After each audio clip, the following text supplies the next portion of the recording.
Hello students, welcome. तो अभी हम शुरू करेंगे अपना next article in your unit that is chemical reactions and equations. तो ये वाला जो आर्टिकल आज हम करेंगे वो थोड़ा सा एक्स्ट्रा है आपके सिलेबस से, ठीक है। तो इस आर्टिकल को हम कनेक्ट करेंगे अपने पिछले लेक्चर के साथ। तो हमने पिछले लेक्चर में हमने लास्ट में क्या बोला था कि हमने कुछ इलेक्ट्रोलिसिस की थी, तो इलेक्ट्रोड पे कुछ रिएक्शन हो रही थी, तो वहाँ पे कुछ मेटल है वो डिपॉजिट हो रही थी। और हमने कहा था कि हम नेक्स्ट लेक्चर में सीखेंगे कि उस इलेक्ट्रोड पे कितनी मेटल डिपॉजिट हुई है या कितनी मेटल या कोई भी गैस है कितनी लिबरेट हुई है, वो हम कैसे कैलकुलेट करेंगे, ठीक है। हमने वो चीज़ जो है आज सीखनी है, ठीक है। वो चीज़ सीखने से पहले मैं एक थोड़ी सी डायग्राम बनाता हूँ फिर से, जस्ट आपको रिवाइज हो जाएगा, ठीक है। तो यहाँ पे मेरे पास कोई इलेक्ट्रोड था, ठीक है। इसको हमने ऐसे इलेक्ट्रिसिटी यहाँ पे दी हुई थी, ठीक है। नेगेटिव पॉजिटिव पॉजिटिव ऐसे करके, ठीक है, जैसे रफ सी डायग्राम बना रहे हैं। और यहाँ पे जो था हमारा मेटल वगैरह डिपॉजिट हो रहा था, ठीक है। पॉजिटिव आयन थे, नेगेटिव आयन थे, वो मूव कर रहे थे, ठीक है। जैसे रफ डायग्राम मैंने आज बनाई है। तो हमें निकालना क्या है कि इस मेटल पे इलेक्ट्रोड पे कितनी मेटल है वो डिपॉजिट होगी, ओके, जब मैं कोई भी करंट वहाँ से पास करूँगा, ओके। अब इस चीज़ को समझने से पहले हमें एक चीज़ समझनी है कि व्हाट इज़ इक्विवेलेंट वेट, ठीक है। ये सारा जो कंसेप्ट है हमारा इक्विवेलेंट वेट पे बेस होता है। तो हम थोड़ा सा पहले जान लेते हैं कि इक्विवेलेंट वेट क्या होता है, ठीक है। तो इक्विवेलेंट वेट की अगर हम बात करें तो हमारे पास आता है एटॉमिक वेट, ठीक है, ओवर वैलेंसी, ठीक है। जो भी एटॉमिक वेट है उसको वैलेंसी से डिवाइड कर दो तो हमारे पास क्या आ जाएगा, इक्विवेलेंट वेट, ठीक है। इसकी एग्जांपल लेते हैं। तो इसमें अगर मैं एग्जांपल लिखूं, यहाँ पे लिख रहा हूँ, मान लो मैंने सोडियम की बात की, ठीक है।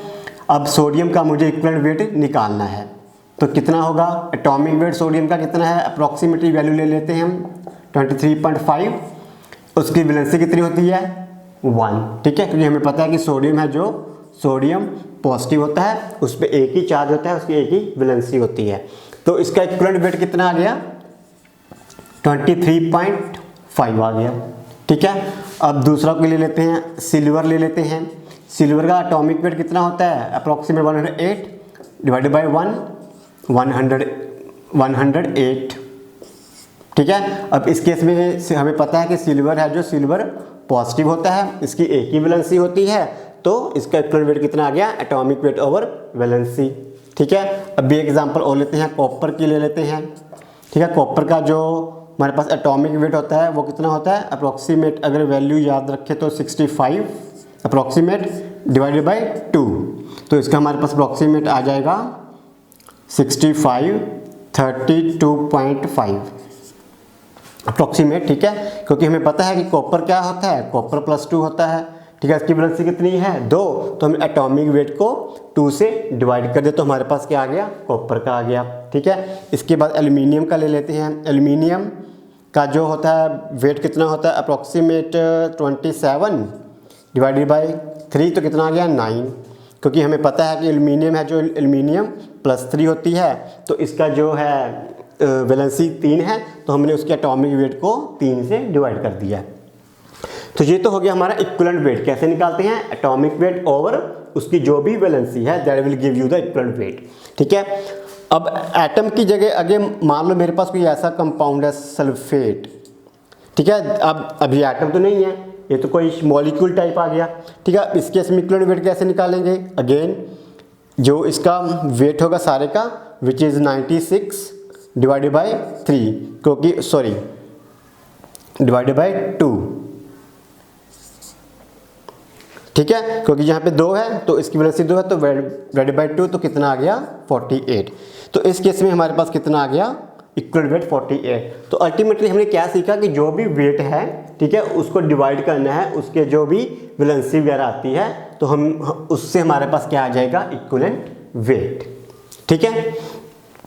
तो ये हो गया हमारा एक चीज़ के इक्विवेलेंट वेट को कैसे करना है, ओके। अभी हम आते हैं वापस यहाँ पे। अब हमने वहाँ पे क्या किया था, इलेक्ट्रोलिसिस की थी, इलेक्ट्रिक करंट पास किया था। अब देखो जितने भी अमाउंट पास या डिपॉजिट होगी वहाँ पे, लेट्स से m, ठीक है, that will be proportional to amount of charge passed. ठीक है, हम क्या बोल रहे हैं कि इलेक्ट्रोलिसिस के दौरान जितनी भी जो मास है, जितना भी डिपॉजिट होगा या लिबरेट होगा, that will be proportional to amount of charge passed. ठीक है, अब हमें पता है कि मास प्रोपोर्शनल टू Q है। अब Q क्या होता है, I इंटू टी। ठीक है, अब Q क्या है, मेरे पास चार्ज है। ठीक है, I क्या है, मेरे पास करंट है। T क्या है, मेरे पास टाइम है। ठीक है, we know that Q is equal to I into T. ठीक है, तो मैंने क्या किया, Q को I इंटू टी कर दिया। ठीक है, अब हम क्या करेंगे, M is equal to E into I into T. ठीक है, मैंने प्रोपोर्शनैलिटी का साइन हटा के इक्वल लगा दिया और साथ में लगा दिया E which is a constant of proportionality. Okay, तो ये क्या है, constant of proportionality called E। ठीक है, और हम इस E को क्या बोलते हैं, इलेक्ट्रोकेमिकल इक्विवेलेंट। इसको हम क्या बोलते हैं, इलेक्ट्रोकेमिकल इक्विवेलेंट भी बोलते हैं E को। ठीक है, चलो अभी हम आगे देखते हैं। मान लो मेरे पास I की वैल्यू थी 1, ठीक है, और T की वैल्यू भी कितनी थी, 1, means I 1 ampere and T 1 second. ठीक है, अगर मैं अभी 1 1 भर दूं तो मेरे पास क्या आ जाएगा, mass is equal to E। ठीक है, तो mass will be equal to electrochemical equivalent. Okay, तो हम इलेक्ट्रोकेमिकल इक्विवेलेंट को कैसे डिफाइन कर सकते हैं कि अमाउंट ऑफ मटेरियल सब्सटेंस जो भी लिबरेटेड डिपॉजिट होगा when A current of 1 ampere was passed for 1 second. ठीक है, क्योंकि हमने I को भी 1 भरा था, T को भी 1 भरा था। ठीक है, तो इलेक्ट्रोकेमिकल इक्विवेलेंट क्या आ गया, अमाउंट ऑफ मटेरियल या सब्सटेंस डिपॉजिट। ठीक है, after passing A current of 1 ampere for 1 second, so that will be your electrochemical equivalent. okay, तो ये होगी हमारी एक चीज इलेक्ट्रोकेमिकल इक्विवेलेंट। ठीक है, अभी हम धीरे धीरे बढ़ रहे हैं अपने जो हमारा अल्टीमेट एम था। ठीक है, कि कितनी अमाउंट वहां पे डिपॉजिट होगी, अभी हम धीरे धीरे उस तरफ जा रहे हैं। चलो ये तो हमारा हो गया एक इलेक्ट्रोकेमिकल इक्विवेलेंट के बारे में। ठीक है, चलो अभी हम यहाँ से एक एग्जांपल लेते हैं सोडियम की। पहले सोडियम हमें पता पॉजिटिव होता है। अब सोडियम में मैंने एक इलेक्ट्रॉन डाला तो मेरे पास सोडियम बन गया। ठीक है, यही रिएक्शन होगी। तो यहाँ पर हमारे पास सोडियम आयन थे, पॉजिटिव आयन थे। ठीक है, वो इलेक्ट्रोड की तरफ जा रहे थे तो वहाँ से उसने इलेक्ट्रॉन लिया, सोडियम आयन से सोडियम एटम बन गया। वही एटम था जो यहाँ पे डिपॉजिट हो रहा था। ठीक है, अब वाटर में जो यहाँ पे जो भी एक्वस सोल्यूशन है उसमें sodium is present in the form of sodium ions. उसने वो इलेक्ट्रिक सर्किट जो भी था उससे इलेक्ट्रॉन लिया और सोडियम एटम बन गया जो कि वहाँ पे डिपॉजिट हो गया या लिबरेट हो गया। ओके, चलो अगर एक सोडियम आयन है तो मुझे एक इलेक्ट्रॉन देना होगा तो मेरे पास एक एटम आ जाएगा। मान लो मेरे पास 2 सोडियम आयन है तो मुझे इसको थोड़ा सा इधर लिख देते हैं, 2 इलेक्ट्रॉन देने पड़ेंगे और मेरे पास यहाँ पे 2 सोडियम आ जाएंगे। सिंपल। अब अगर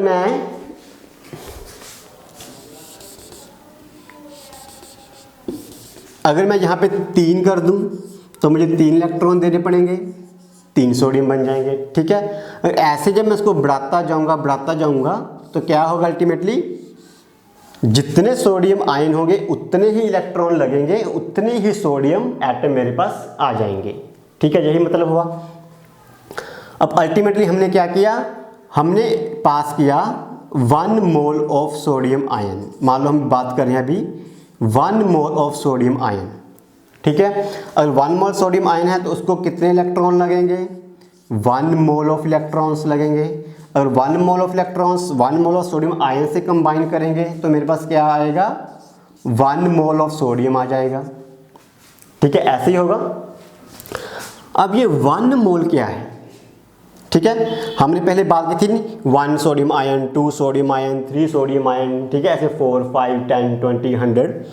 अब जो 1 मोल है इसका मतलब होता है 6.023 इंटू 10⁻23। ये है हमारा 1 मोल। अब ये नंबर कहाँ से आता है, कैसे ड्राइव होता है, ये नंबर इतना क्यों है, ठीक है, ये सब आपके जो सिलेबस के बियॉन्ड है। ठीक है, आज ये सब जो हम डिस्कशन करते हैं ज़्यादा +1 +2 लेवल तक होती है। तो अभी आपको ये नहीं जानना कि ये नंबर क्यों है, कहाँ से आया, एक्सेट्रा। ठीक है, ये सब भूल जाओ। आपको सिर्फ याद रखना है कि 1 मोल का मतलब क्या है, दिस मैनी नंबर या this many particle, this many ions, whatever. ठीक है, तो इसका मतलब क्या हुआ, 1 मोल का मतलब क्या हुआ, मैंने क्या किया, 6.023 इंटू 10⁻23 सोडियम आयन ले लिए। फिर मैंने क्या किया, 6.023 इंटू 10⁻23 इलेक्ट्रॉन्स ले लिए। ठीक है, फिर मेरे पास क्या आ गया, 6.023 इंटू 10⁻23 सोडियम एटम आ गए। ओके, तो रिपीट करना एक बार, एक सोडियम आयन ने एक इलेक्ट्रॉन लिया तो एक सोडियम एटम बना, 2 सोडियम आयन हो गए, 2 इलेक्ट्रॉन लगेंगे, 2 सोडियम एटम बनेंगे। ऐसे भी हमारे पास कितना 4, 5, 10, 100,000, 10,000 आयंस, 10,000 इलेक्ट्रॉन, 10,000 सोडियम एटम। ठीक है, ऐसे ही होगा। तो अभी हमने क्या किया, 1 मोल आयंस ले लिए, 1 मोल इलेक्ट्रॉन ले लिए और 1 मोल सोडियम एटम बन गए। अब 1 मोल का मतलब क्या है, 6.023 इंटू 10⁻23। इस नंबर को आप ऐसे भी समझ सकते हो, अगर याद रखना है, जैसे हम कहते हैं कि 1 डजन, ठीक है, एक दर्जन में हम बोलते हैं कितने बनानास हैं, 12, तो वो एक dozen equal to 12 number. Similarly 1 mole equal to this many number. Okay, अगर मैं बोलूं कि 1 मोल में कितने बनानास होंगे, ठीक है, तो आपके 1 मोल में इतने बनानास होंगे। ओके, तो ये थोड़ा सा इजी हो जाएगा समझने के लिए। चलो, तो 1 मोल ले लिए, तो 1 मोल सोडियम आयन ले लिए, 1 मोल इलेक्ट्रॉन ले लिए, ठीक है, और 1 मोल सोडियम एटम आ गए। ठीक है, अब ये जो 1 मोल इलेक्ट्रॉन्स हैं हमारे पास, ठीक है, now this is the main thing. अब ये जो 1 मोल इलेक्ट्रॉन के पास जितना भी चार्ज होता है उसको हम क्या बोलते हैं, 1 फैराडे।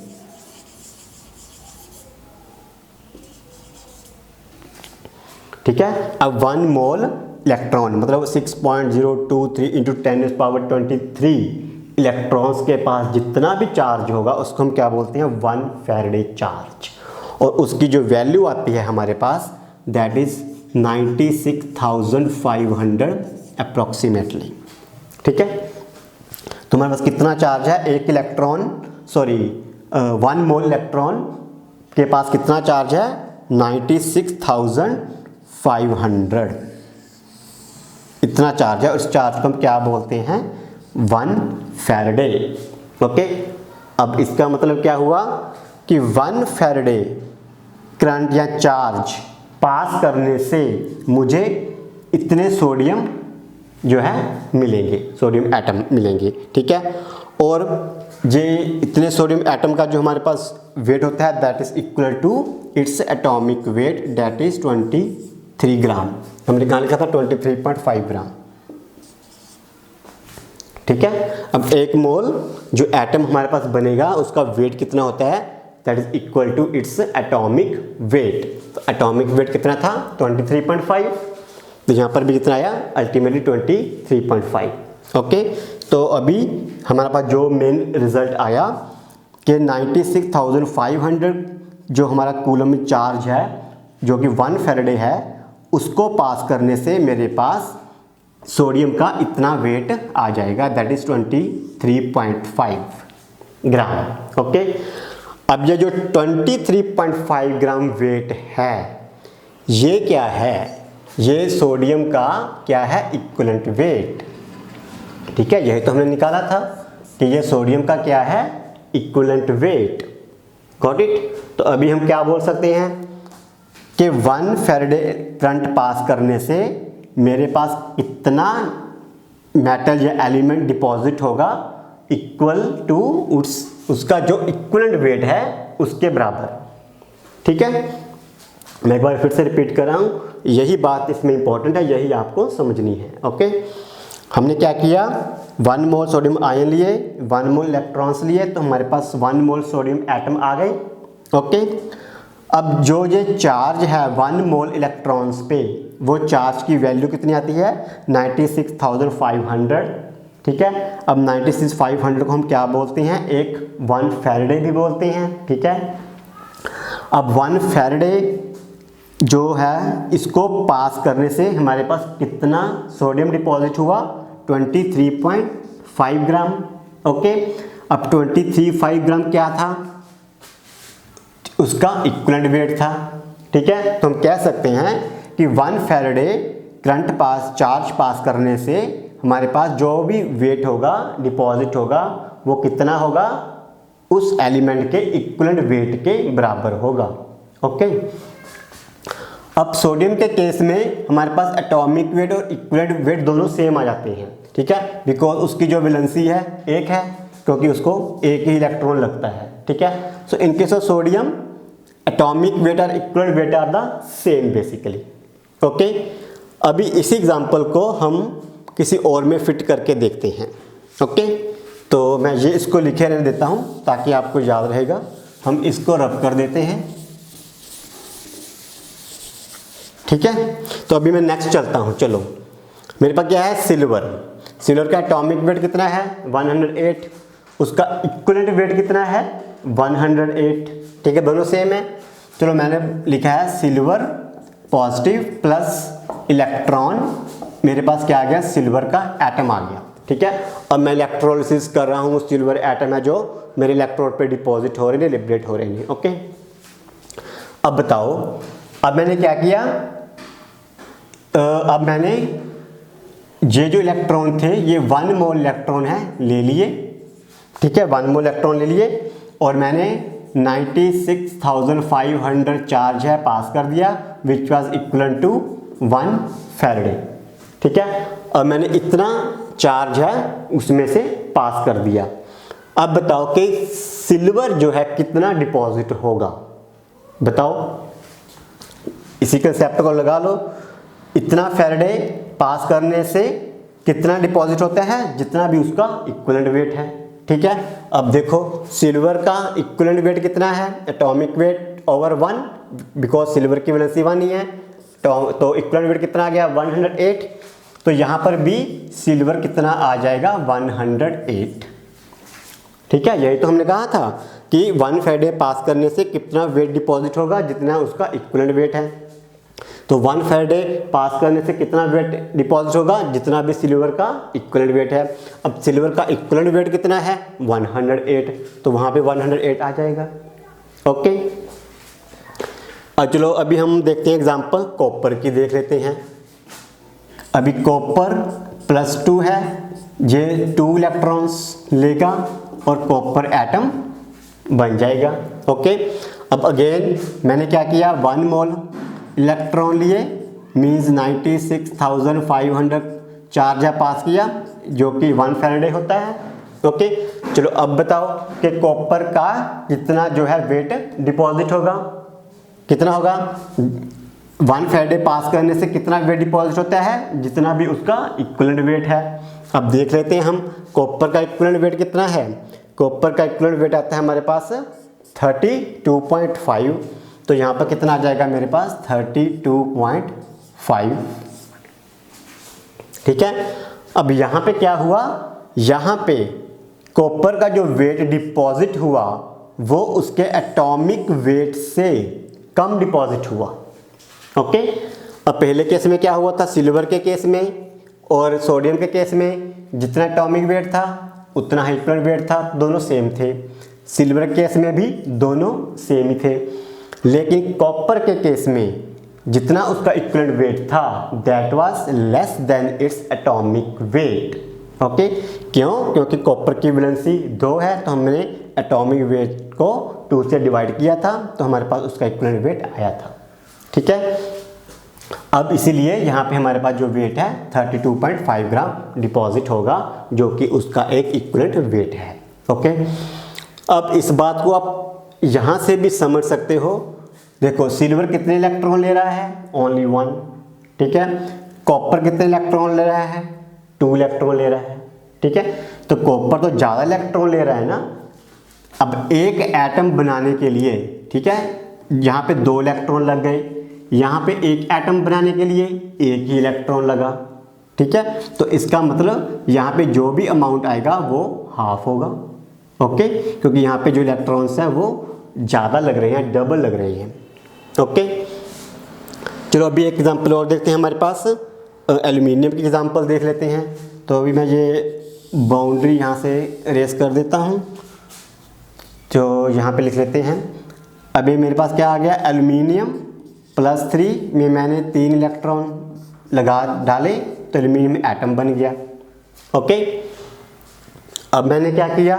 मैंने अगेन 1 मोल इलेक्ट्रॉन पास किए। ठीक है, 96,500 चार्ज पास किया, मतलब 1 फैराडे चार्ज पास किया।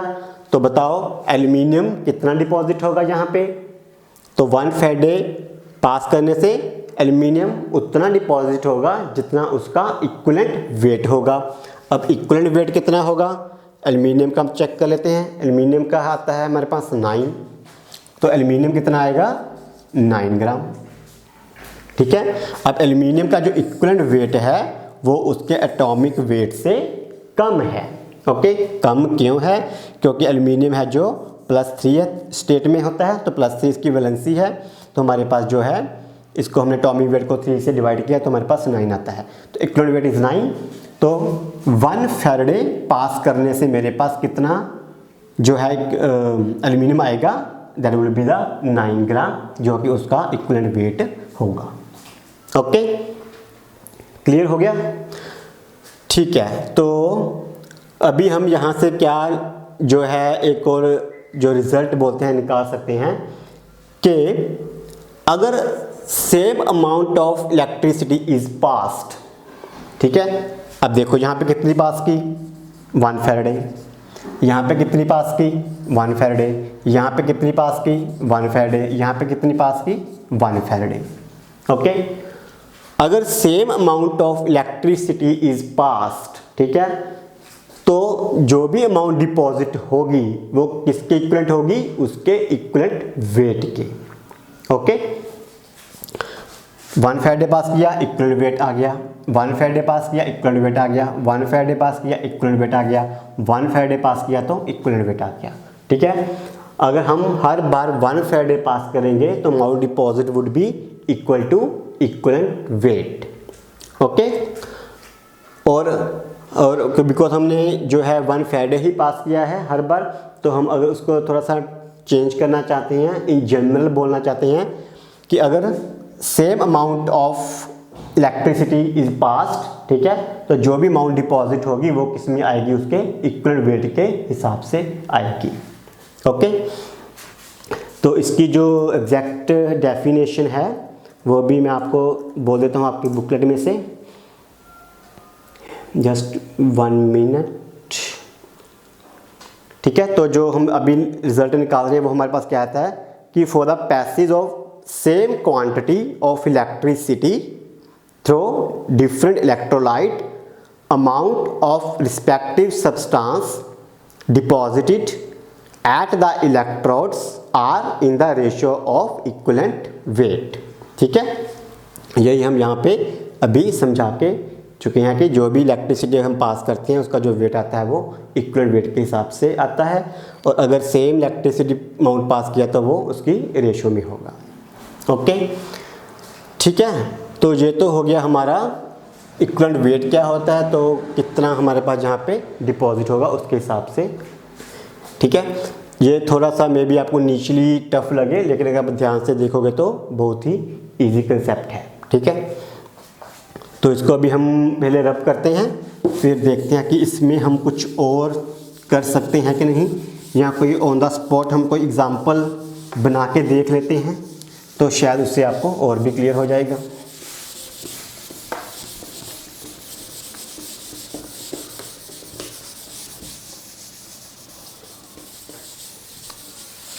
ठीक है।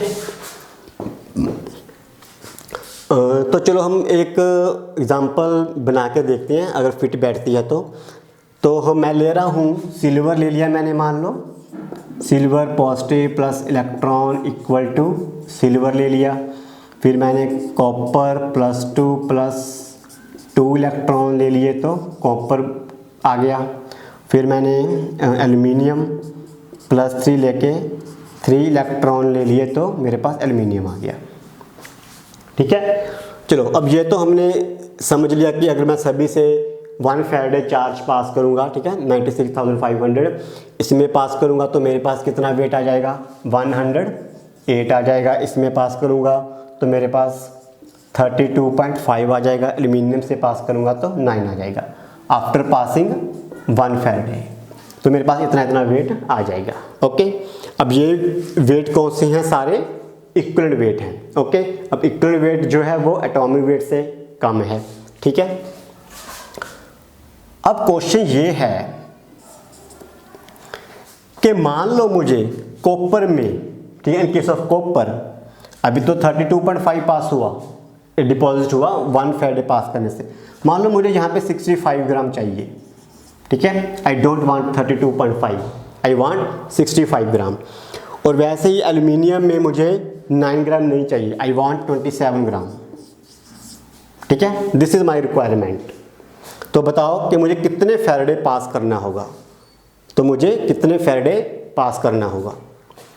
इन केस ऑफ कॉपर अगर मुझे 65 ग्राम चाहिए, इन केस ऑफ एल्युमिनियम अगर मुझे 27 ग्राम चाहिए, तो बताओ मुझे कितने फैराडे पास करना पड़ेगा। निकाल सकते हो, देख लो। हमने अभी किया है कि अगर 1 फैराडे पास करता हूँ तो कितना आता है, 9 ग्राम। ठीक है, तो 9 gram can be obtained from 1 Faraday.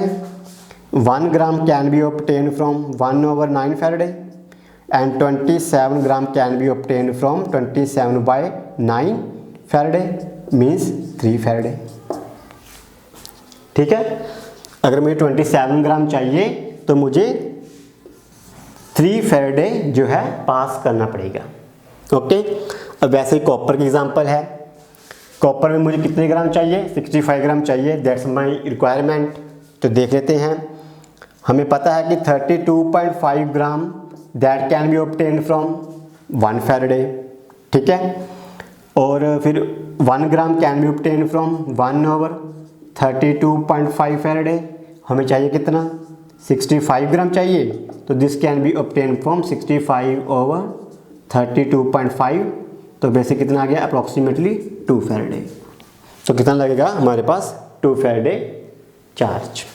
Okay, तो ये था आपका इक्वलेंट वेट का कंसेप्ट। तो इसके बेस पे आपके है जो कुछ क्वेश्चंस वगैरह आ सकते हैं। ठीक है, तो इसके बाद हम अभी देखते हैं कि हमारा नेक्स्ट आर्टिकल वगैरह क्या है। ओके, तो हम अभी आगे बढ़ते हैं, अपना नेक्स्ट जो देखते हैं आर्टिकल वो है, एक तो हमारे पास जो इलेक्ट्रोकेमिकल सेल है और दूसरा बैटरी वगैरह आ जाता है। ठीक है, अब इलेक्ट्रोकेमिकल सेल में हम 2-3 चीज़ें डिस्कस करेंगे, तो अब जरा थोड़ा सा ध्यान से इसको देखिएगा।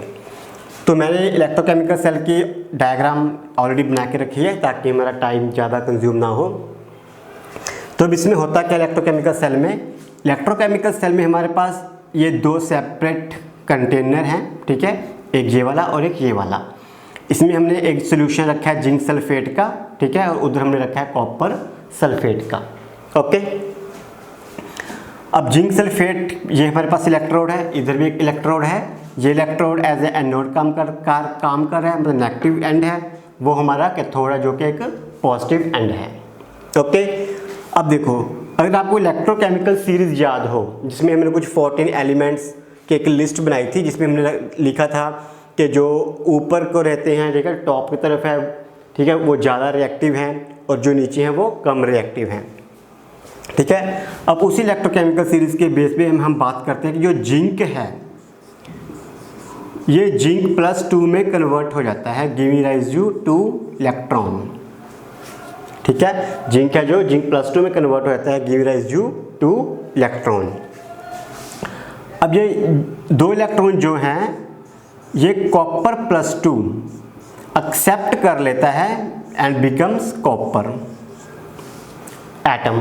ठीक है, अब यहाँ पे क्या आ रहा है, जो जिंक है वो जिंक +2 में जा रहा है, +2 इलेक्ट्रॉन्स दे रहा है, और यहाँ पे क्या हो रहा है, कॉपर +2 है जो 2 इलेक्ट्रॉन्स लेके कॉपर में कन्वर्ट हो रहा है। ठीक है, अब जैसे जैसे सर्किट चल रहा है तो कॉपर +2 आयन इलेक्ट्रॉन लेके कॉपर एटम में कन्वर्ट हो रहा है बार बार।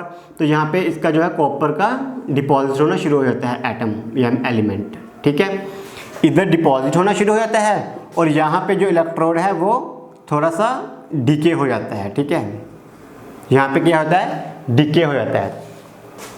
तो ये जो रिएक्शन हमारी होती है इसमें हम इस अरेंजमेंट को क्या बोलते हैं, एक इलेक्ट्रोकेमिकल सेल है।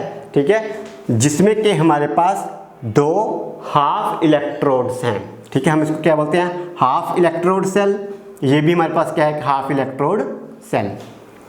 ओके, अब इसमें हम एक स्पेशल चीज़ लगाते हैं, वो है ये यू ट्यूब।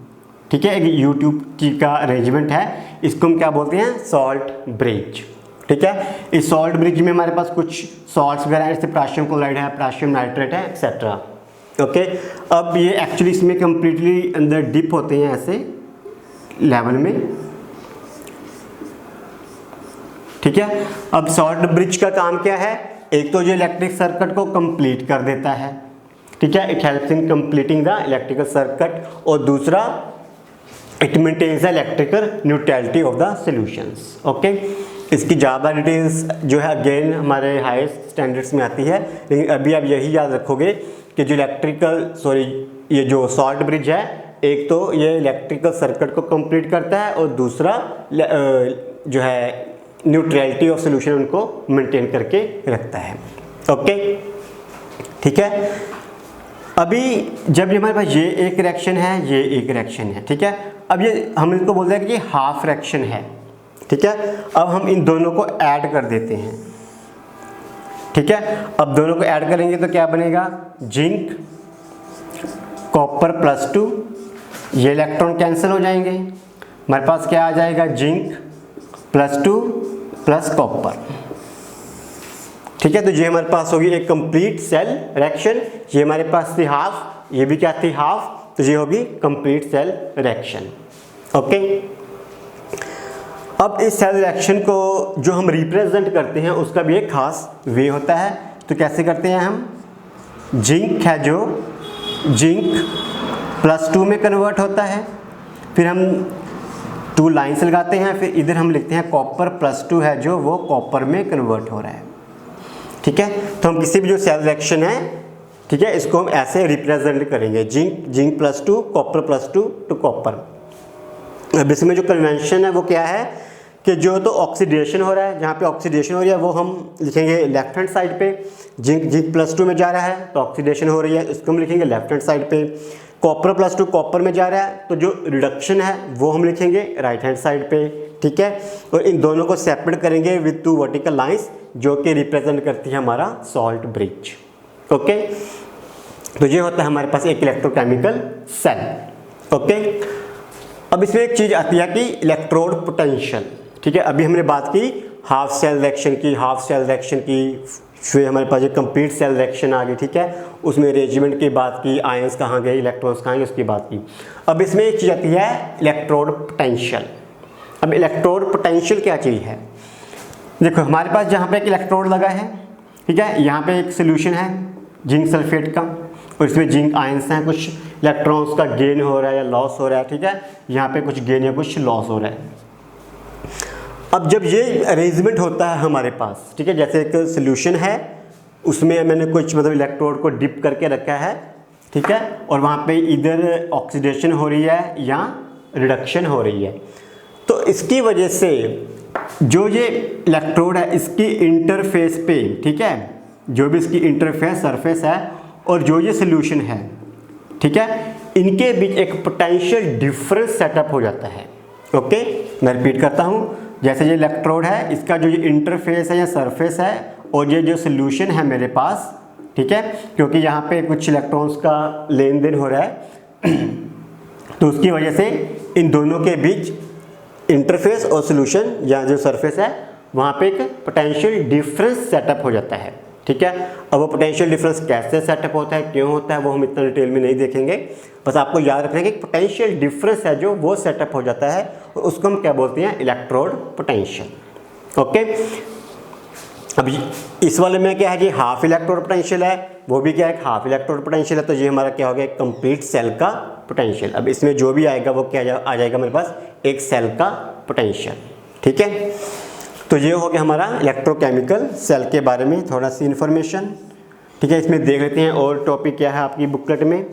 ठीक है, हमने कन्वेंशंस देख ली, हमने सॉल्ट ब्रिज देख लिया, हमने सिंगल इलेक्ट्रोड पोटेंशियल देख लिया। ओके, उसके बाद आता है आपकी जो बुकलेट है, कुछ फैक्टर्स हैं जो कि इलेक्ट्रोड पोटेंशियल को कौन इफेक्ट करता है।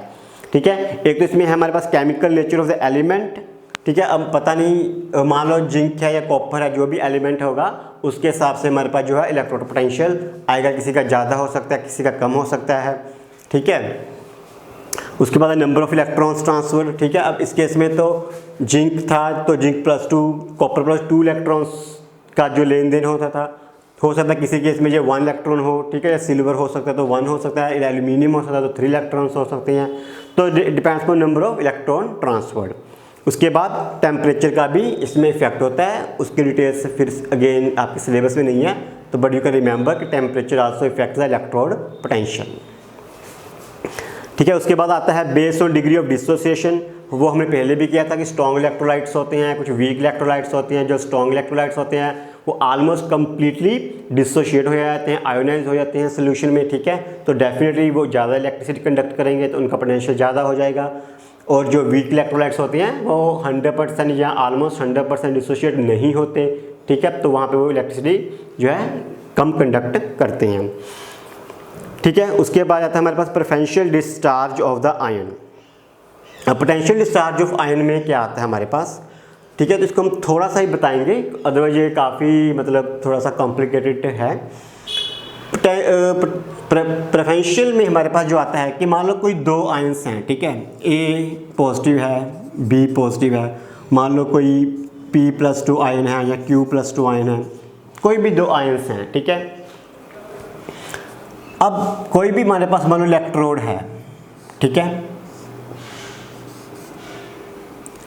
ठीक है, अब कई बार सॉल्यूशंस में हमारे पास ऐसे केस आ जाते हैं जहाँ पे एक इलेक्ट्रोड के अराउंड दोनों आयंस होते हैं, A पॉजिटिव भी होता है, B पॉजिटिव भी होता है, P+2 होता है, Q+2 होता है, कोई भी। ठीक है, 2 आयंस आ जाते हैं इलेक्ट्रोड के पास। अब इन दोनों में से कौन सा रिएक्शन करेगा, कौन सा रिएक्शन नहीं करेगा। ओके, अब दोनों आ गए, अब कौन रिएक्शन करेगा, कौन नहीं करेगा। ठीक है, मान लो मेरे पास ये है इलेक्ट्रोड, एक H पॉजिटिव है, एक कॉपर +2 है, ऐसे करके एग्जांपल ले सकते हैं, या कॉपर +1 भी ले सकते हैं। ठीक है, अब क्वेश्चन यह है कि इन दोनों में से कौन जो यहाँ पे इलेक्ट्रोड पे है जो रिएक्शन करेगा या इलेक्ट्रॉन को एक्सेप्ट करेगा। ठीक है, अब ये जो आता है हमारे पास किसके बेस पे आ जाता है, इलेक्ट्रोकेमिकल सीरीज़ के बेस पे, जिसमें हम रिडक्शन पोटेंशियल बोल देते हैं। ठीक है, या हम बोलते हैं एक टर्म आते हैं डिस्चार्ज पोटेंशियल में। ठीक है, अब यहाँ पे एक बात हमारी रह गई थी सीखने के लिए कि जब जहाँ पर ऑक्सीडेशन हो रही है हम इसको बोलते हैं ऑक्सीडेशन पोटेंशियल।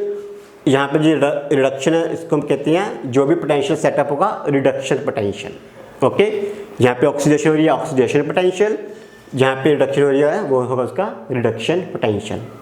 ओके, तो अभी हम कहाँ पे थे, जब इलेक्ट्रोड पे 2 आयंस आ गए तो उनमें से कौन मतलब डिस्चार्ज होगा या कौन रिएक्ट करेगा। तो बेसिकली इन दोनों में क्या है, एक कंपटीशन हो जाता है। ठीक है, वो कितना कि मैं, वो कितना कि मैं, दोनों में कंपटीशन आ गया। अब कौन सा रिड्यूस होगा, जिसका रिडक्शन पोटेंशियल ज़्यादा है वो रिड्यूस हो जाएगा। Reduction potential higher then it will get reduce.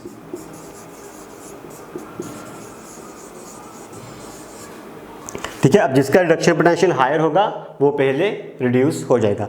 Reduction potential higher होने का मतलब क्या है, it has more tendency to get reduce. Okay, reduction potential higher होने का मतलब क्या है, it has more tendency to get reduce. ठीक है, अब H पॉजिटिव कॉपर प्लस 2 में जिसका भी रिडक्शन पोटेंशियल ज़्यादा होगा वो पहले जाके वहाँ पे रिएक्शन करेगा। It is based on the जो है उनका जो रिडक्शन पोटेंशियल के बेस पे हम इसको बोल सकते हैं।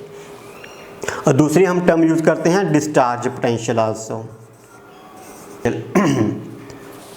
अब डिस्चार्ज पोटेंशियल में हमें ये उल्टा होता है। ठीक है, डिस्चार्ज पोटेंशियल जिसका डिस्चार्ज पोटेंशियल कम होगा, ठीक है, वो पहले रिड्यूस हो जाएगा, पहले रिएक्शन देगा। बेसिकली डिस्चार्ज पोटेंशियल क्या है, एक सॉर्ट ऑफ एनर्जी रिक्वायरमेंट है। ठीक है, अब जिसका डिस्चार्ज पोटेंशियल ज़्यादा है मतलब उसको ज़्यादा एनर्जी चाहिए वहाँ पे रिएक्शन करने के लिए या इलेक्ट्रोड के साथ रिएक्शन करने के लिए या डिस्चार्ज होने के लिए। अगर डिस्चार्ज पोटेंशियल ज़्यादा है तो एनर्जी ज़्यादा लगेगी तो उसका जो रिएक्शन है वगैरह है वो डिफ़िकल्ट हो जाएगा। तो जिसका डिस्चार्ज पोटेंशियल कम है, ठीक है, उसको एनर्जी कम चाहिए, अगर एनर्जी कम चाहिए तो वो ईजिली डिस्चार्ज हो जाएगा। ओके, तो हम उसके बेस पे भी कह सकते हैं। ठीक है, पर इसमें से जो यूजली ज़्यादा कंसेप्ट यूज़ होता है मतलब आगे जाने के लिए या आगे सीखने के लिए, तो मोस्टली हम रिडक्शन पोटेंशियल के बेस पे ही बोल सकते हैं। ठीक है, अब आपके इसमें बुक में कुछ मतलब आयंस दिए हैं, उसका डिस्चार्ज पोटेंशियल का ऑर्डर लिखा है कि इसमें से कौन ज़्यादा है या कौन कम है। ओके, तो वहाँ पर देख सकते हैं। तो ये भी हो गया हमारा आपकी बुक के अकॉर्डिंग। अभी देखते हैं बुक में हम आगे क्या आता है। फैराडे लॉ ऑफ इलेक्ट्रोलिसिस वो हमने कर लिया सारा इक्विवेलेंट वेट वाला कंसेप्ट। ओके, इसके बाद आता है हमारा standard hydrogen electrode battery and fuel cell. Okay, तो पहले हम देखते हैं स्टैंडर्ड हाइड्रोजन इलेक्ट्रोड क्या आता है। तो स्टैंडर्ड हाइड्रोजन इलेक्ट्रोड बेसिकली होता है जो हम हाइड्रोजन के रिस्पेक्ट में बनाते हैं। अभी देखो, अभी मैंने यहाँ पे क्या लगाया है, जिंक +2 लगाया है, कॉपर +2 है, जिंक आयंस वगैरह लगा दिए। ठीक है, अब जब भी हम किसी सेल का जो पोटेंशियल मेज़र करते हैं वो हम किसी स्टैंडर्ड के रिस्पेक्ट में मेज़र करते हैं। ठीक है, हम जो भी पोटेंशियल मेज़र करना किसी सेल का वो हम किसके रिस्पेक्ट में मेज़र करते हैं, स्टैंडर्ड के मेज़र में। और वो जो स्टैंडर्ड हमने यूज़ किया, जहाँ जो कह लो केमिस्ट या साइंटिफिक कम्युनिटी है जिन्होंने वो एक्सेप्ट किया कि वो स्टैंडर्ड हम कौन सा लेंगे, that would be our hydrogen. Okay, तो अभी इसको पहले थोड़ा सा क्लीन कर लेते हैं इधर से।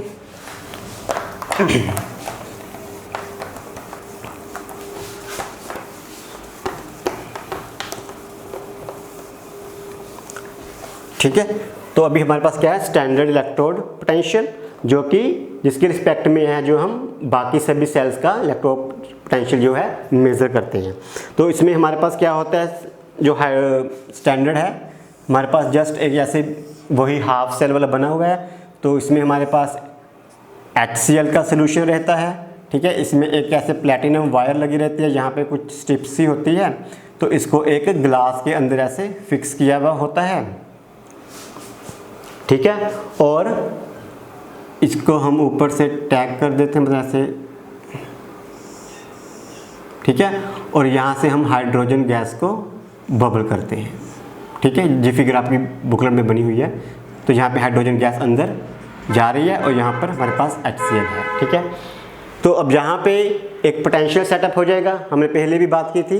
लेकिन जो स्टैंडर्ड हाइड्रोजन वाला इलेक्ट्रोड पोटेंशियल होगा उसकी वैल्यू बाय डिफ़ॉल्ट जो हम एक्सेप्ट की गई है वो एक्सेप्ट की गई है 0।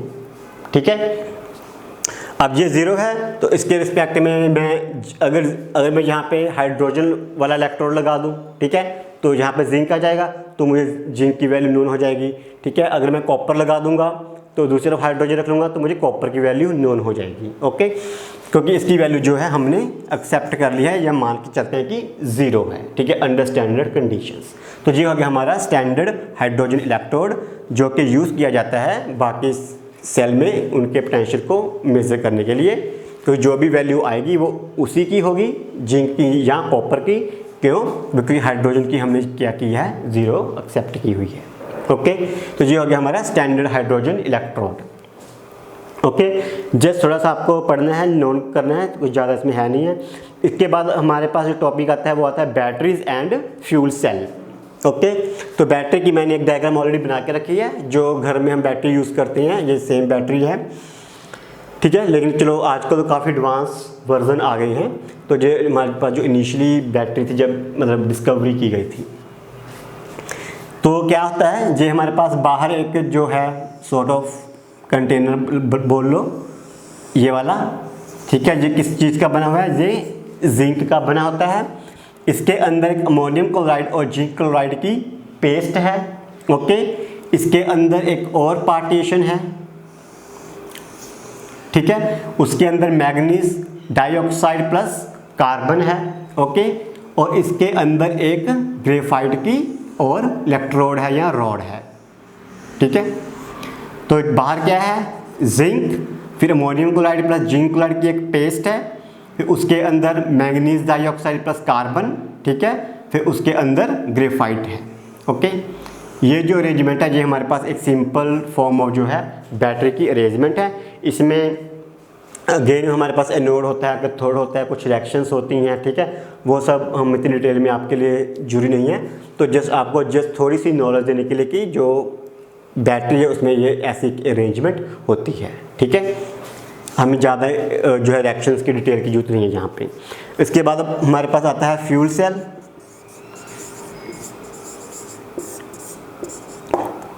ठीक है, तो फ्यूल सेल कौन से होते हैं, जिसमें हम हाइड्रोजन और ऑक्सीजन को यूज़ करते हैं, that is the fuel cell. ठीक है, हाइड्रोजन और ऑक्सीजन दोनों मिलेंगे तो क्या बनता है हमारे पास, हमें पता है वाटर बनेगा, तो उसको बैलेंस कर लेते हैं, प्लस हमारे पास जो है एनर्जी रिलीज हो जाएगी। ठीक है, तो ये हो गया हमारा फ्यूल सेल। ठीक है, इसमें भी अगेन कुछ स्पेसिफिक अरेंजमेंट्स होती है जैसे हमने यहाँ पे किया है, तो ऑब्वियसली अब हम वो सब डिटेल में नहीं करेंगे, तो आप जस्ट इसकी जो नेट रिएक्शन है वो देख सकते हो। ओके, तो ये हो गया हमारा फ्यूल सेल्स के बारे में, कुछ बैटरीज के बारे में। अभी देख लेते हैं कि नेक्स्ट टॉपिक हमारे पास क्या आता है इसके बाद, या कुछ रह तो नहीं गया। Just let me check once. Mechanism भी हमने कर लिया, गैल्वेनिक सेल भी कर लिया, इलेक्ट्रोलिसिस भी कर ली। ओके, अभी भी एक हमारा रह गया है postulates of Arrhenius theory of the electrolytic dissociation. ठीक है, एक बार वो डिस्कस कर लेते हैं, postulates of Arrhenius theory of electrolytic dissociation. ठीक है, तो पहले इसको हम रब कर लेते हैं, उसके बाद वो थ्योरी देख लेते हैं थोड़ी सी। तो चलो अभी हम पास्टुलेट्स देख लेते हैं, postulates of Arrhenius theory. Okay, तो इसमें पहले हमारे पास क्या आता है, जो भी कोई इलेक्ट्रोलाइट वगैरह है, जैसे मैं सोडियम क्लोराइड ले लेता हूँ, ठीक है, जब हम इसको डिसॉल्व करते हैं तो they dissociate into two oppositely charged ion. ठीक है, जैसे मैंने सोडियम क्लोराइड लिया, ठीक है, इसको मैंने डिसॉल्व किया तो it will dissociate into two oppositely charged ion, that is one sodium positive and another is chloride negative. ठीक है, अब अगर मेरे पास कॉपर सल्फेट है तो it will dissociate into copper +2 and sulphate ion. Okay, तो ये हमारे पास आ जाता है कि पहला पास्टुलेट है कि वो डिसोशिएट होता है, तो हमें 2 टाइप्स के जो है आयंस मिलते हैं, positive charge and the negatively charge, और हम इस प्रोसेस को क्या बोलते हैं, आयोनाइजेशन भी बोल सकते हैं और डिसोसिएशन भी बोल सकते हैं, इधर आयोनाइजेशन और डिसोसिएशन। Okay, got it. ठीक है, अब इसके बाद हमारे पास क्या आता है, जैसे भी कोई पॉजिटिव नेगेटिव आयन बने, ठीक है, डिसोशिएट होने के बाद, तो हमें पता है कि वो कैथोड और जो एनोड है, ठीक है, उसकी तरफ वो मूवमेंट या मूव होते हैं। ठीक है, जहाँ भी उनको जाना है, पॉजिटिव के कैथोड की तरफ जाना, कैथोड की तरफ, या एनोड की तरफ जाना तो एनोड की तरफ। बेसिक जो भी पॉजिटिव चार्ज आयन है, they move towards the cathode और एनोड एज रिक्वायर्ड। ठीक है, तो तीसरे में हमारे पास क्या आता है कि number of positive and negative ion, ठीक है, वो सेम भी हो सकते हैं, नहीं भी हो सकते। अब एग्जांपल लेते हैं, कॉपर सल्फेट है, ठीक है, अगर ये डिसोसिएट होगा तो मेरे पास एक कॉपर आएगा और एक ही सल्फेट आएगा, तो number of positive ion and number of negative ion same. ठीक है, ये हो भी सकते हैं, ये नहीं भी हो सकते। ठीक है, कौन सी एग्जांपल है, चलो मान लो कॉपर क्लोराइड की एग्जांपल ले लेते हैं। Copper +2, chloride negative. अब कॉपर तो एक ही है लेकिन क्लोराइड कितने हैं, 2 हो गए। ठीक है, तो मतलब क्या है कि डिसोशिएट या आयोनाइजेशन होने के बाद number of positive ion and number of negative ion में बी सेम, में नॉट बी सेम। ठीक है, वो सेम भी हो सकते हैं, नहीं भी हो सकते, लेकिन उनका जो नेट चार्ज होगा, पॉजिटिव और नेगेटिव चार्ज जो नेट होगा या टोटल चार्ज होगा वो सेम होगा। ठीक है, टोटल चार्ज कितना है, +2, टोटल चार्ज कितना है, -2, दोनों सेम है, +2 एंड -2।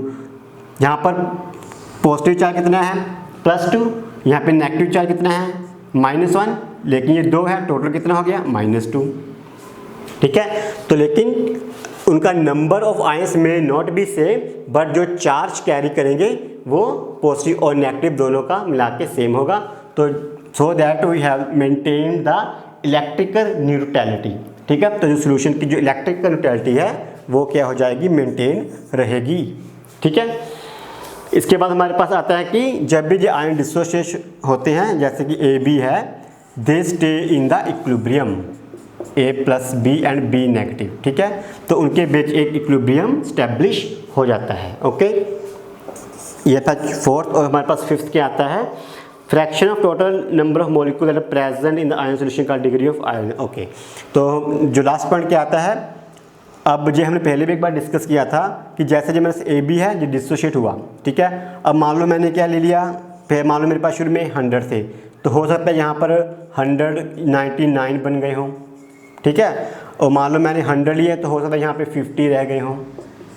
ठीक है, अब इसी चीज़ हम क्या बोलते हैं कि degree of dissociation, degree of ionisation. Okay, means fraction of total number of molecule. ठीक है, जो जिसकी डिसोसिएशन हुई है हम उसको क्या बोलते हैं, degree of dissociation, fraction of total number of molecule that are present in the ion.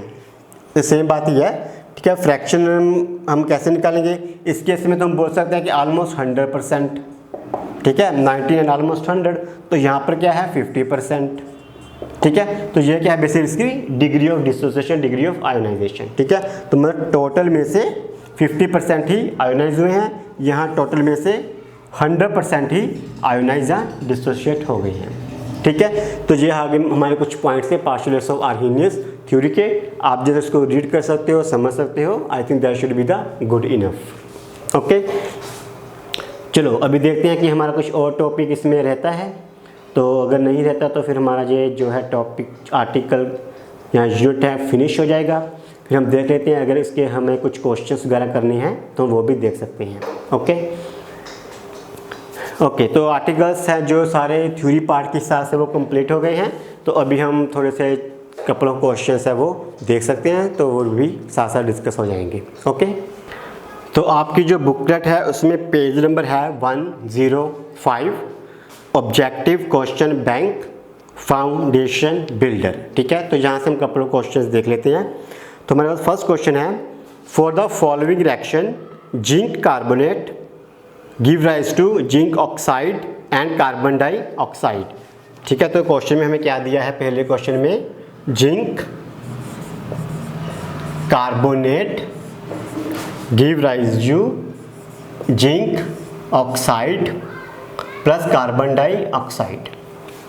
Okay, तो हमें ढूंढना क्या है, सिंबल इक्वेशन मस्ट कंटेन। तो सिंबल इक्वेशन में क्या क्या होना चाहिए, फर्स्ट ऑप्शन जिंक ऑक्साइड होना चाहिए, कार्बन डाइऑक्साइड होना चाहिए, जिंक कार्बाइड तो यहाँ पे नहीं है, तो पहली ऑप्शन तो गलत हो गई। सेकंड बी में देखते हैं, जिंक कार्बोनेट होना चाहिए, जिंक ऑक्साइड होना चाहिए, कार्बन मोनोऑक्साइड नहीं, यहाँ तो कार्बन डाइऑक्साइड है, तो ये भी गलत। सी में जिंक ऑक्साइड होना चाहिए, carbon dioxide yes, zinc carbonate, लेकिन इसमें CO4 लिखा है, हमारे पास तो CO3 है, तो ये भी गलत। डी में zinc oxide yes, carbon dioxide yes, zinc carbonate yes, so D is the answer.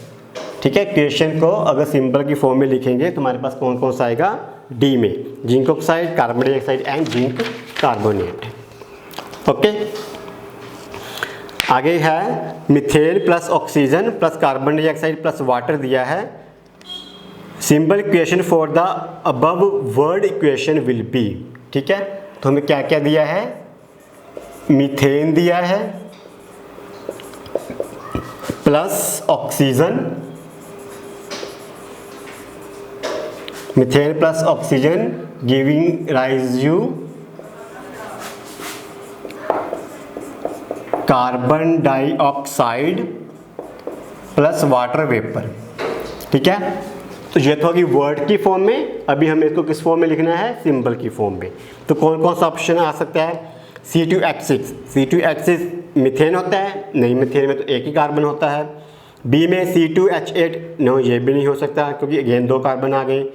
सी में CH4, yes C should be the answer because methane is CH4 plus oxygen plus carbon dioxide plus water, ठीक है। तो C should be the answer. D में क्या है, all of this, नहीं वो भी नहीं हो सकता, ओके। थर्ड क्वेश्चन देखते हैं।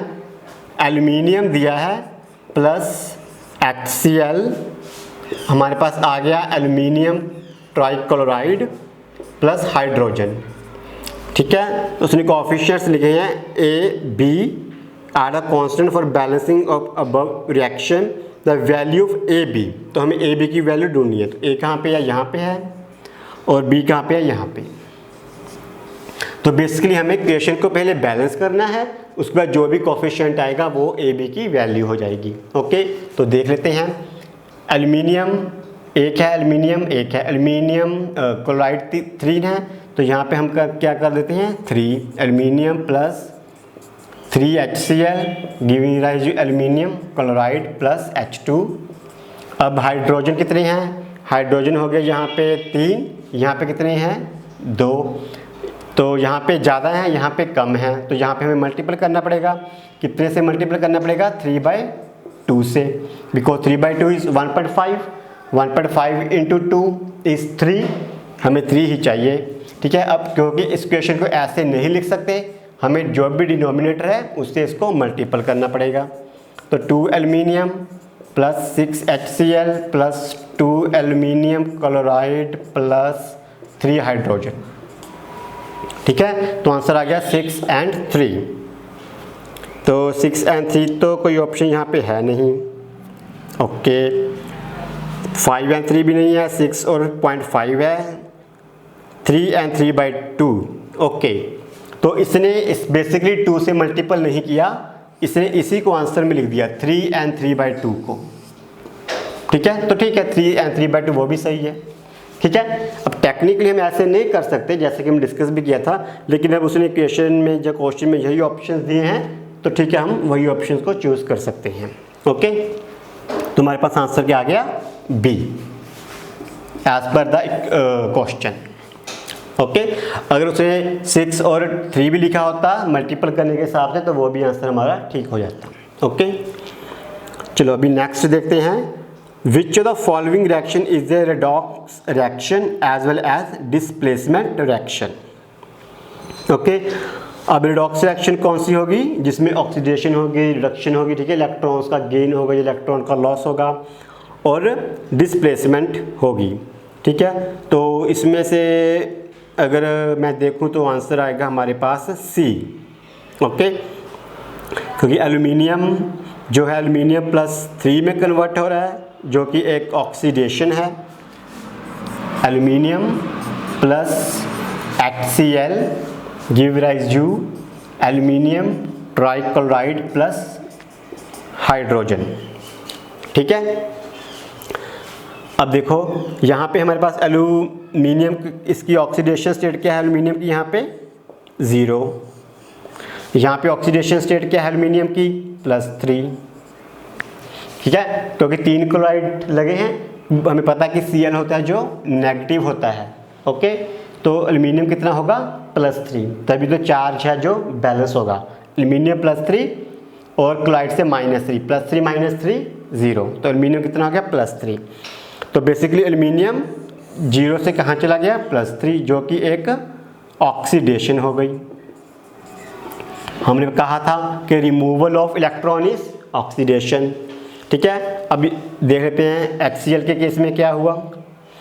तो HCl के केस में यहाँ पर हमारे पास -1, Cl नेगेटिव होता है, हाइड्रोजन H पॉजिटिव होता है, ठीक है। अब ये H पॉजिटिव से कहाँ चला गया, 0, ऑक्सीडेशन स्टेट कितनी होगी, 0। तो इसने क्या किया, इलेक्ट्रॉन एक्सेप्ट किया, मतलब क्या हो गया, रिडक्शन हो गई, ठीक है। तो ऑक्सीडेशन भी हो गई, रिडक्शन भी हो गई, तो एक रेडॉक्स रिएक्शन बन गई। अब डिस्प्लेसमेंट क्यों हो गया वो भी देख लेते हैं। क्योंकि एल्युमिनियम ने हाइड्रोजन को डिस्प्लेस कर दिया, यहाँ पे खुद जाके लग गया, तो ये एक डिस्प्लेसमेंट हो गया, ठीक है। तो ये क्या आ गया हमारे पास, डिस्प्लेसमेंट एंड रिडॉक्स रिएक्शन दोनों की एग्जांपल आ गई। ओके, अब ये क्वेश्चन करने में थोड़ा सा डिफ़िकल्ट होगा क्योंकि आपको शायद ऑक्सीडेशन स्टेट के बारे में नहीं पता होगा ना, ऑक्सीडेशन स्टेट के बारे में। जो ऑक्सीडेशन स्टेट का कंसेप्ट है ना, जो वो इस रिडॉक्स रिएक्शन में काफ़ी ज़्यादा यूज़ होता है, ठीक है। तो क्योंकि आपके पास जो क्वेश्चन आ गया तो हम थोड़ा सा ऑक्सीडेशन स्टेट के बारे में डिस्कस कर लेते हैं, ठीक है। तो पहले हम इसको रब कर लेते हैं, फिर हम ऑक्सीडेशन स्टेट को थोड़ा सा डिस्कस कर लेते हैं, ताकि अगर कोई और क्वेश्चंस भी आते हैं तो वो आपके इजीली अटेम्प्ट हो जाएं। ओके, ठीक है। तो चलो बच्चों, अभी थोड़ा सा ऑक्सीडेशन स्टेट के बारे में देख लेते हैं। अब वैसे तो ऑक्सीडेशन स्टेट के बारे में बहुत से पॉइंट्स हैं, तो कैसे कैलकुलेट करता है, क्या कंडीशंस हैं, क्या रूल्स हैं, रेगुलेशंस हैं, लेकिन इतनी डिटेल में हम नहीं करेंगे, ठीक है। आपके लेवल तक हम थोड़ा सा डिस्कस कर लेते हैं, तो आपको थोड़ा सा आइडिया हो जाएगा कि ऑक्सीडेशन स्टेट कैसे निकालते हैं या वो कैसे कैलकुलेट की जाती है। तो oxidation state,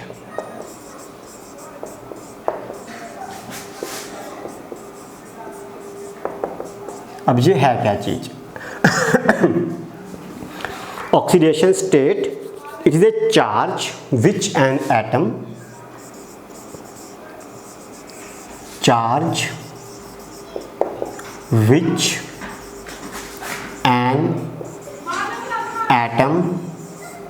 of an element has in its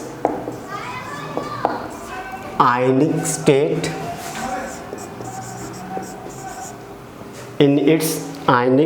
state, or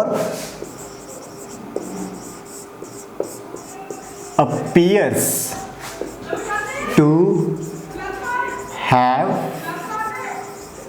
when combined with other element, ठीक है। तो ऑक्सीडेशन स्टेट क्या है, charge which an atom of an element has in its ionic state or appears to have when combined with other element. तो ठीक है, big से example देखते हैं। चलिए पहले पहला पार्ट लेते हैं। N atom of element has in its ionic state. चलो मान लो मैंने सोडियम पॉजिटिव लिया, ठीक है। हमें पता है सोडियम पॉजिटिव आयन होता है, तो ये होगी उसकी आयनिक स्टेट। सोडियम पॉजिटिव है, कैल्शियम +2 है, पोटाशियम है, मैग्नीशियम +2 है, कैल्शियम हमने ले लिया, ठीक है, लिथियम प्लस है, ठीक है, और कौन सा ले सकते हैं, रुबिडियम है, ठीक है। ये सब जैसे बातें हैं, lithium, sodium, potassium, rubidium etcetera.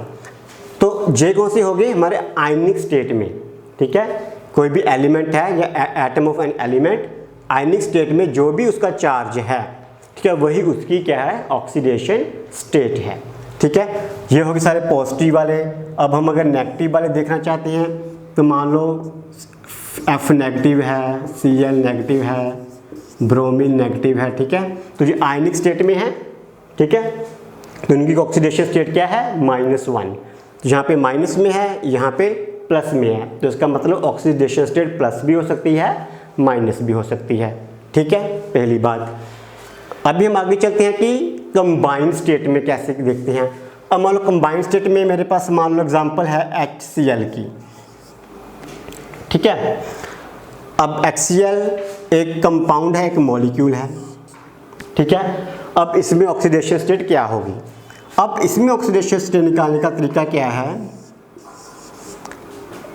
Hydrogen और क्लोरीन में, क्लोरीन है जो, दिस इज मोर इलेक्ट्रोनेगेटिव, क्या है, मोर इलेक्ट्रोनेगेटिव। ये क्या है, लेस इलेक्ट्रोनेगेटिव, ठीक है, मोर इलेक्ट्रोनेगेटिव। अब इलेक्ट्रोनेगेटिव का मतलब क्या है, chlorine has tendency to withdraw the electron towards itself, ठीक है। हाइड्रोजन और क्लोरीन के बीच इलेक्ट्रॉन का पेयर है। अगर मैं ऐसे ड्रा करूं, एक इलेक्ट्रॉन हाइड्रोजन का, क्लोरीन का, ठीक है, तो यहाँ पे 1 2 3 4 5 6 7 और 8, ठीक है। इसमें एक इलेक्ट्रॉन पेयर है, एक बॉन्ड है। अब क्लोरीन क्या है, मोर इलेक्ट्रोनेगेटिव देन हाइड्रोजन, जो कि लेस इलेक्ट्रोनेगेटिव है। अब इलेक्ट्रोनेगेटिव का मतलब क्या है, टेंडेंसी टू विथड्रॉ, और ऐसे tendency to attract electron pair. अब इलेक्ट्रोनेगेटिविटी क्या है, tendency to attract electron pair. अब यहाँ पे क्लोरीन मोर इलेक्ट्रोनेगेटिव है, तो ये इलेक्ट्रॉन पेयर क्या करेगा, अपनी तरफ खींच लेगा। अगर ये अपनी तरफ खींच लेगा तो इसमें हम क्या बोलते हैं कि थोड़ा सा नेगेटिव चार्ज आ जाता है, स्लाइट नेगेटिव, यहाँ पे स्लाइट पॉजिटिव चार्ज आ जाता है, ठीक है। अब हमने क्या कहा था, charge which an atom of an element has in its ionic state or appears to have. अब यहाँ पे क्या है, अपीयर्स टू हैव है, ठीक है, ऐसा लग रहा है कि क्लोरीन पे नेगेटिव चार्ज है। Appears to have when combine with other element. अब क्लोरीन हाइड्रोजन अदर एलिमेंट के साथ कंबाइन कर गया। अब ऐसा भी अपीयर हो रहा है कि क्लोरीन पे नेगेटिव चार्ज है, क्योंकि क्लोरीन की इलेक्ट्रोनेगेटिविटी ज़्यादा थी तो उसने इलेक्ट्रॉन पेयर अपनी तरफ अट्रैक्ट कर लिया।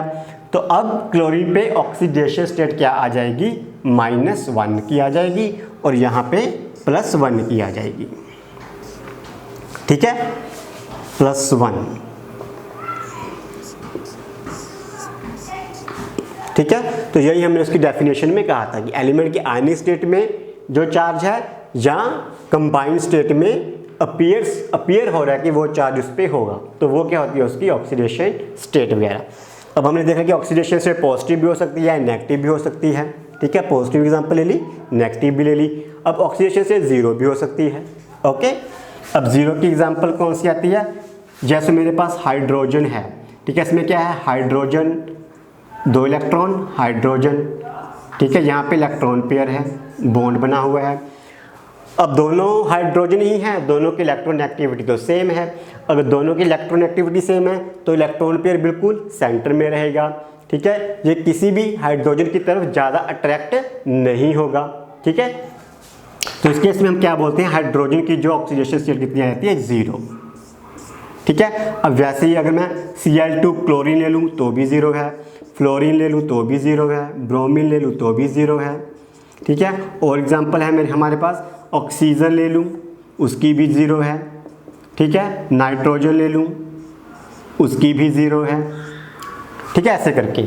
और एग्जांपल है मैं फास्फोरस है P4 वो भी 0 है, सल्फर 8 है वो भी 0 है, ठीक है। तो इसमें हमारे पास क्या आ जाता है, जब जो कि हमारे पास मोनो एटॉमिक जो भी एटम दोनों सेम हैं, हाइड्रोजन हाइड्रोजन क्लोरीन क्लोरीन, तो उनकी जो भी एलिमेंटल स्टेट होती है उसमें ऑक्सीडेशन स्टेट 0 होती है, क्योंकि दोनों एटम की जो इलेक्ट्रोनेगेटिविटी है सेम है, तो इलेक्ट्रॉन पेयर बिल्कुल एग्जैक्टली सेंटर में रहता है, किसी की तरफ ज़्यादा अट्रैक्ट नहीं होता, तो हम उस केस में ऑक्सीडेशन स्टेट क्या रहती है हमारी 0।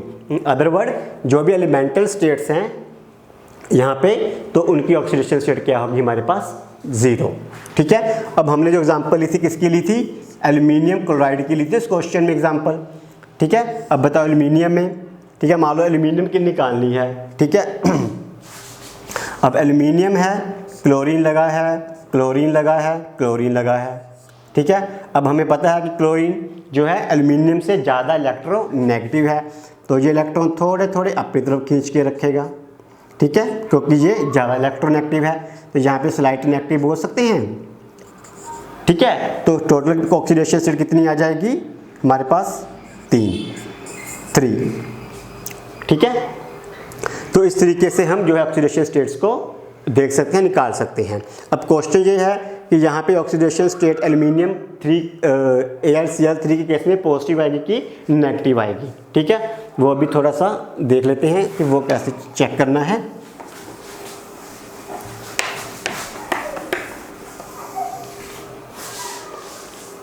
तो मेरे पास क्या है, एल्यूमिनियम Cl3। ठीक है, एल्यूमिनियम की मुझे निकालनी है तो मैं मान लेता हूँ X।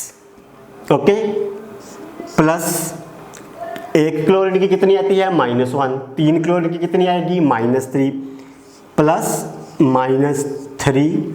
ठीक है, इक्वल टू 0। अब ये 0 कहाँ से आ गया, ये सारा का सारा जो मॉलिक्यूल है this is a neutral molecule,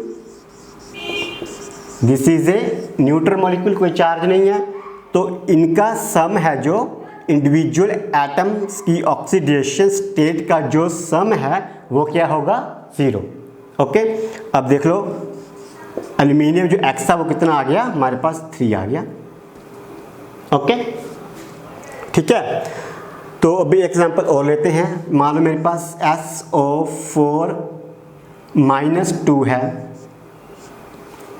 ठीक है, अभी मालूम मुझे सल्फर की निकालनी है तो मैं क्या करूँगा, सल्फर की X प्लस ऑक्सीजन की कितनी होती है, हमारे पास कितने ऑक्सीजन हैं, टोटल 4 ऑक्सीजन है। ठीक है, टोटल 4 ऑक्सीजन है, एक ऑक्सीजन की कितनी होती है -2